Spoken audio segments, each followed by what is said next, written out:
नमस्ते। तो चलिए आज चलते हैं 19वीं सदी में। एक ऐसे दौर में जब एक आज़ाद बर्मी साम्राज्य धीरे धीरे बहुत धीरे धीरे ब्रिटिश एम्पायर का हिस्सा बन गया। ये कहानी सिर्फ एक लड़ाई की नहीं है। इसमें युद्ध है, चालाकियां हैं और साम्राज्यवाद की कई परतें हैं जो एक एक करके खुलेंगी। 3 लड़ाइयाँ, एक पूरा का पूरा साम्राज्य और 60 साल तक चली एक जीत की कहानी। ये सिर्फ कोई मामूली किस्सा नहीं है, ये एक ऐसी गाथा है जिसने एक पुराने साम्राज्य का नक्शा ही हमेशा हमेशा के लिए बदल दिया। तो फिर देर किस बात की, चलिए इस दिलचस्प कहानी में और गहरे उतरते हैं। तो सबसे पहला सवाल तो यही उठता है ना, कि आखिर ये सब शुरू ही क्यों हुआ? मतलब ब्रिटिश साम्राज्य को बर्मा में ऐसा क्या दिख गया था? उनकी इतनी दिलचस्पी थी क्यों? और इसका जवाब वो छिपा है उस वक्त के पैसे और पावर के खेल में। देखिए, इसके पीछे ना 2 बड़े आर्थिक कारण थे, सीधी सी बात। पहला, बर्मा के बेशकीमती जंगल। सोचिए, सागौन की लकड़ी जिस पर ब्रिटिश किसी भी कीमत पर अपना कंट्रोल चाहते थे। और दूसरा, उन्हें अपनी फैक्ट्रियों में बने सामान को बेचने के लिए एक नया बड़ा बाजार चाहिए था, और बर्मा बिल्कुल वैसा ही था। और बस इन्हीं वजहों से पहले टकराव की नींव रखी गई। साल था 1824 जब पहला एंग्लो बर्मी युद्ध शुरू हुआ। ये वो पहला बड़ा और कह सकते हैं निर्णायक कदम था जिससे इस इलाके में ब्रिटिश दखलंदाजी की शुरुआत हुई। ये लड़ाई ना बहुत तेजी से आगे बढ़ी। लॉर्ड एमहर्स्ट ने ऑर्डर दिया और ब्रिटिश सेना ने जमीन और समंदर दोनों रास्तों से एक साथ हमला बोल दिया। इसमें डोनाबेन की लड़ाई एक बहुत बड़ा टर्निंग पॉइंट साबित हुई। यहीं पर बर्मी जनरल महाबंदूला हार गए और मारे भी गए। इसके बाद बर्मा के पास संधि करने के अलावा कोई रास्ता नहीं बचा था। अब ये जो 1826 की यांडाबो की संधि थी ना, इसे सिर्फ एक समझौता मत समझिए, ये उससे कहीं ज्यादा था। इस संधि की वजह से ब्रिटिशों को बर्मी राजधानी में एक परमानेंट पॉलिटिकल सीट मिल गई। मतलब समझिए इसका, एक ब्रिटिश अफसर अब हमेशा बर्मी दरबार में बैठेगा और ब्रिटिशों के फायदे का ध्यान रखेगा। ये एक तरह से वहां की राजनीति में सीधा दखल देने का खुला दरवाजा था। तो जैसा हम देख सकते हैं, पहले युद्ध का नतीजा सिर्फ जमीन जीतना नहीं था, बल्कि इसने आने वाले टकराव के लिए एक स्टेज तैयार कर दिया था। ये तो बस एक शुरुआत थी, कहानी अभी बाकी थी। तो चलिए अब कहानी में आगे बढ़ते हैं दूसरे युद्ध की तरफ।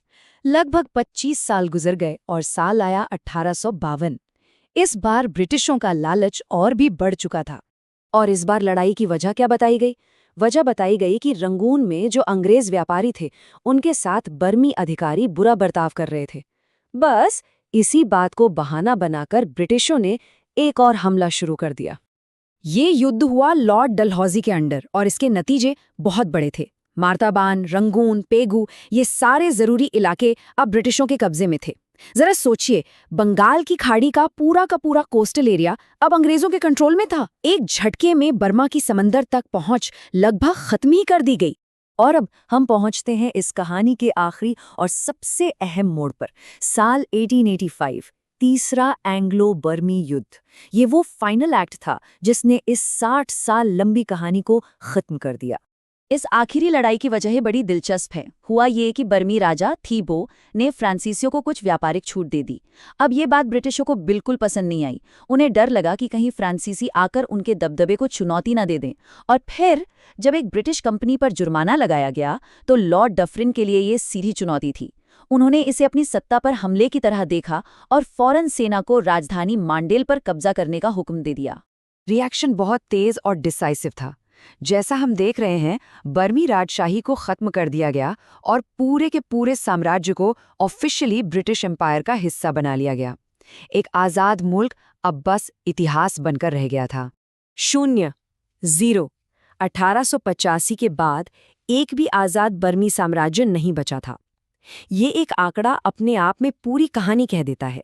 ब्रिटिश जीत कितनी मुकम्मल थी, ये बताता है। लेकिन कहानी यहाँ खत्म नहीं होती है। बर्मा को मिला तो लिया गया, पर इसके बाद उसकी पहचान एक नए दौर में दाखिल हुई। एक ऐसा दौर जो आज़ादी के संघर्ष की तरफ जाने वाला था। तो हुआ ये कि कई दशकों तक बर्मा पर ब्रिटिशों ने राज किया। फिर 1935 में उसे ब्रिटिश इंडिया से एडमिनिस्ट्रेटिवली अलग कर दिया गया। और आखिरकार दूसरे विश्व युद्ध के बाद 4 जनवरी 1948 को बर्मा ने एक आज़ाद देश के तौर पर दोबारा जन्म लिया। तो ये पूरी कहानी हमें एक बहुत गहरे सवाल के पास लाकर छोड़ देती है।